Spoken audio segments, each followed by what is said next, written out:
Love Kumar, तव्हां कानून जा शागिर्द आहियो, सिंधी यूनिवर्सिटी में जेको आहे सो कानून जे शोबे में पढ़ो था। अॼु जो जेको असांजो टॉपिक आहे सिंध जो तालीमी निज़ाम ऐं नौजवान। जीअं त तव्हां तालीम सां वाबस्ता आहियो, यानी हींअर पिराए रहिया आहियो ऐं नौजवान बि आहियो, त तव्हां इनखे कीअं था ॾिसो, यानी इन टॉपिक ते तव्हांजा कहिड़ा वीचार आहिनि, तव्हां इन ते कहिड़ा कमेंट्स करणु चाहींदो? अस्सलाम वालेकुम। सभ खां पहिरीं त पाण इन टॉपिक ते ॻाल्हायूं, उन खां पहिरीं जेको मेन टॉपिक आहे मां उन ते ॻाल्हाइणु शुरू पसंदि कंदुमि। उन जी शुरूआति पाण हीअं कयूं था।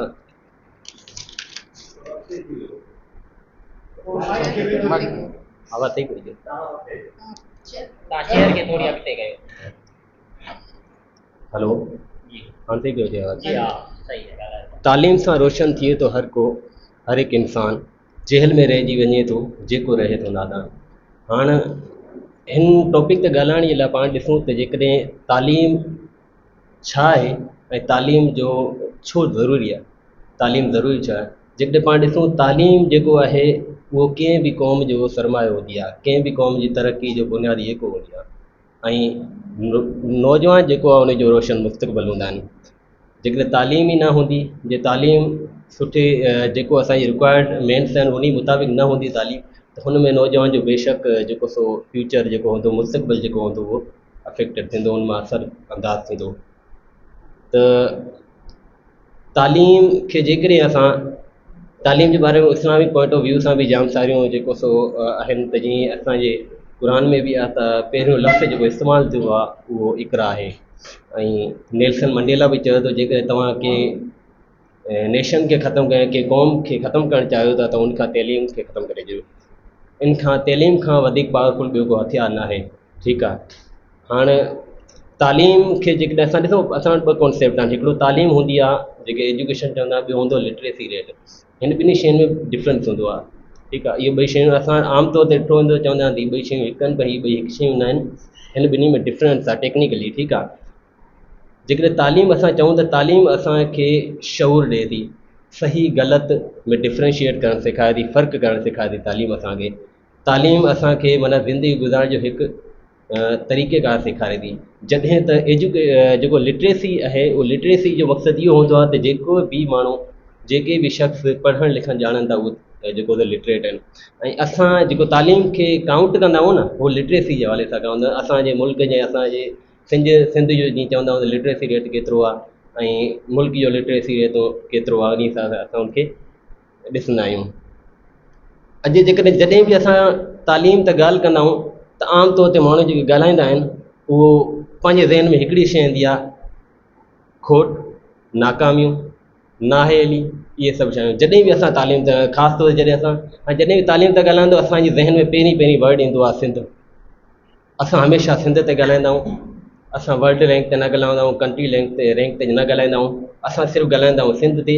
ऐं सिंध में जेके नाहेलियूं आहिनि, उन्हनि ते जेके खोट आहिनि उन्हनि ते ॻाल्हाईंदा आहियूं। ठीकु आहे।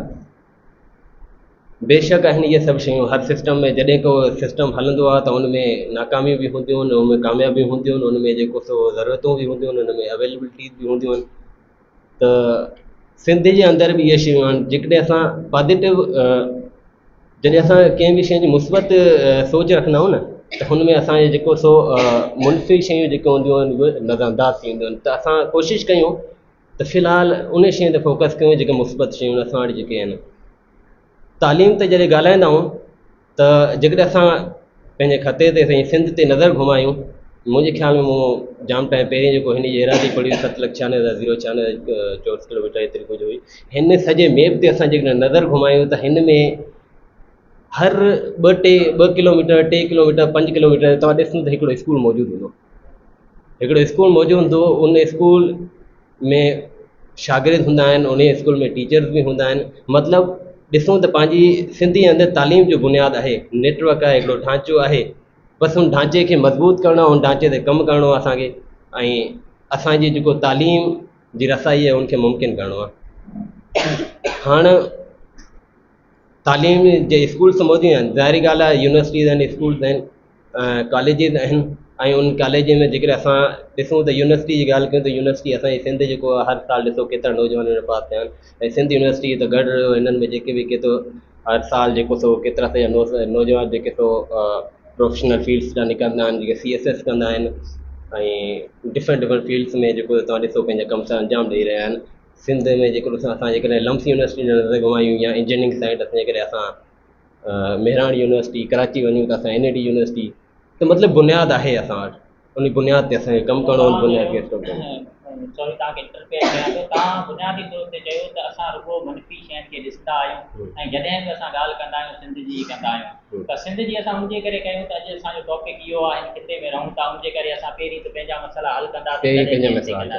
ॿी ॻाल्हि आहे त साईं जिन ॿुधायो लिटरेसी रेट 60% जेको आहे सो यानी 40% ॿार आहे, त छा असांजे पॉज़िटिव सोचण सां 78 लख सिंध जो ॿार दाख़िल थी वेंदो, या असांजे पॉज़िटिव सोचण सां जेके बुनियादी मसइला आशिक़ सुमरो साहब जेके ॿुधाया, जंहिंमें बिजली जो मसइलो आहे, पाणी जो मसइलो आहे, बिल्डिंग जो मसइलो आहे, छा इहो पॉज़िटिव सोचण सां हल थी वेंदो?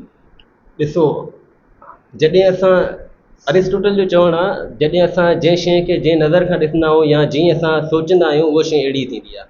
जेकॾहिं असां चवंदासीं फलाणी स्कूल में ॿार एडमिट कराईंदा आहिनि, फलाणी स्कूल में फैसिलिटीज़ न आहिनि, जेकॾहिं असां स्कूल ईअं अहिड़े शयूं जेकॾहिं शइ त ॾिसंदा आहियूं त असां स्कूल त तव्हां ॾिसो असांजे स्कूल में ॿारनि जो ड्रॉप आउट छो आहे एतिरो घणो। साईं ॻाल्हि कई त जेको 26 मिलियन जेको स्टूडेंट्स जेके आहिनि आउट ऑफ दी स्कूल्स आहिनि, ठीकु आहे, हेतिरो सॼो ॿार जेको सो असां ऐं जेके लिटरेसी रेट ॾिसूं त मौजूदा जेको असांजो 60% आहे, जेको 57 खां रैंक कंदो आहे, ठीकु आहे, वेरियस रिसर्च जे अकॉर्डिंग, ऐं गुज़िरियल सालनि में इन खां बहितर हो कुझु। ऐं तव्हां ॾिसो जीअं असां अॻिते वञूं था त असांजो जेको ॿार ड्रॉप आउट थिए, असांजो लिटरेसी रेट किरंदो पियो हुजे। इन जो रीज़न ई इहो आहे त असां वटि इहे शयूं जेको सो असां इहो सोचूं था इहे शयूं अवेलेबल न आहिनि, असां उन्हनि खे असां जो मेन टारगेट जेको हूंदो आहे इहो इन्फ्लेशन जी तरफ़ जेको सो हलियो थो वञे, असां वटि जॉब अपॉर्चुनिटीज़ न आहिनि, इहे सभु शयूं आहिनि। उन करे जेको तव्हां चयो त असां जीअं सोचंदा आहियूं कंहिं फिलासफ़र जो अरिस्टोटल जो तव्हां मिसाल ॾिनो, हलो ठीकु आहे, थोरी देरि जे लाइ तव्हांजी ॻाल्हि मञूं बि था त असां कॉम्प्रोमाइज़ कयूं था, कंहिं स्कूल में बिजली न आहे, असां कॉम्प्रोमाइज़ कयूं था कंहिं स्कूल में पाणी न आहे। इलाही अहिड़ा ॻोठ आहिनि जिते बिल्डिंग न आहे, त उते जा माण्हू छा पॉज़िटिव सोचनि या केतिरो कॉम्प्रोमाइज़ कनि। यानी हिकिड़ो अहिड़ो ॻोठ आहे जिते वॾी आबादी आहे, उते स्कूल ई कोन्हे, या जेकॾहिं स्कूल आहे त मास्तर ई कोन्हे, जेकॾहिं असां बुनियादी सहूलियतनि ते कॉम्प्रोमाइज़ कयूं था त इन जो छा सबबु आहे हिते? यानी तव्हां छा था सम्झो त पॉज़िटिव सोचण सां इहो मसइले जो हल आहे? मसइलनि जो हल ज़रूरु निकिरंदो जॾहिं असां कोशिशि कंदा आहियूं। जॾहिं बि को मसइलो हूंदो आहे त उन जे मसइले खे हल करण जी कोशिशि करणी हूंदी आहे। ईअं न आहे त असां मसइलो आहे त मसइले खे हल ई न कयूं। असांजे ॻोठनि में केतिरा मसइला आहिनि, रोड न आहिनि, स्कूल न आहिनि, पाणी न आहे, इस्पतालूं न आहिनि, त असां जेकॾहिं उन मसइलनि खे हल करण जी कोशिशि न कंदा थींदा आहिनि न। इन में को शक कोन्हे असांजी हुकूमत जी नाअहली आहे जेको असांखे इहे शयूं प्रोवाइड नथा कनि, पर हिन हुकूमत खे सुॼाग केरु कंदो? हुकूमत ताईं आवाज़ु केरु पुॼाईंदो? इहा असां पुॼाईंदा आहियूं नौजवान। असांजो नौजवान जॾहिं सुॼाग थींदो, असां जॾहिं सोचींदासीं, असां आवाज़ु सवालु कंदासीं हुकूमत खां, तॾहिं त असांजा मसइला हल थींदा। ऐं इहे मुसीबत अहिड़े क़िस्म जी सोच रखूं न, असां हिमत कयूं त इहे मसइला सोल्व थींदा इनशाला। जंहिं ॿार जेके वण जे छांव हेठि पढ़नि पिया या काड़े में पढ़नि पिया या रोडनि ते पिया किथे बि XYZ पढ़नि पिया, त उन्हनि खे बिल्डिंग बि मिलंदी, उन्हनि खे टीचर्स बि मिलंदा, उन्हनि खे किताबूं मिलंदियूं, लाइब्रेरी बि खुलंदियूं, इहे सभु थींदा।